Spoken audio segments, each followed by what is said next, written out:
Баяндан Баян китебинен кийинки окула турган чыгарма ушул замана. Эх, ушул заман. Уйгу, туйгу тыным таппады.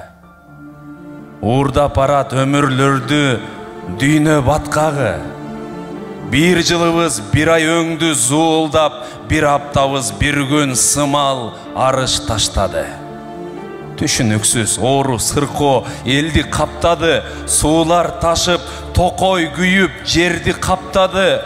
Караандабай карлыктын босогосу өмүрлөрдөн өтүп жатат, кетип жатат кырчын жаштары. Фараондор азыр деле биздин арада 100 эсе куу, андыктан билсең садага. Кудайдын да кемчилигин издеген кууш жолдо кууш пенделер ушул замана. Кыйла жандар ыйлап жыргап арсыз күлүшөт, кылымды эмес мурун тиктеп өмүр сүрүшөт. Раббим сүйгөн кул болууну эңсебей, Рональдодой уул болууну эңсеп жүрүшөт.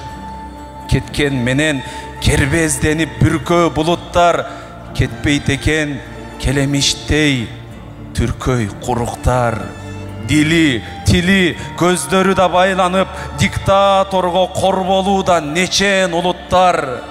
Ушак айткан күбө болдум иним агама, ушул сапар кайда барат биздин араба. Улутумда нагыз эркек азайып, ургаачылар сөз баштаган замана.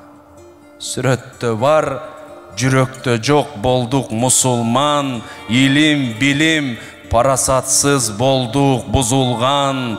Түбү адам кыла турган иш бекен, түштөнүү деп оңгой союп эссиз кутурган. Молдонияз сабагына элдер өңүлчү, Арстанбек Калыгулду издеп жүгүрчү. Тойканабыз дүнүйөдө биринчи, китепкана эл каттабас соңку кийинки. Ушул заман узак, узак, балким кыска жолдомун. Ушул баян, ушул сабак деген ойдомун. Жаратканым жалгыз Кудай тирегим, жашообузду өзүң, жалгыз өзүң колдогун.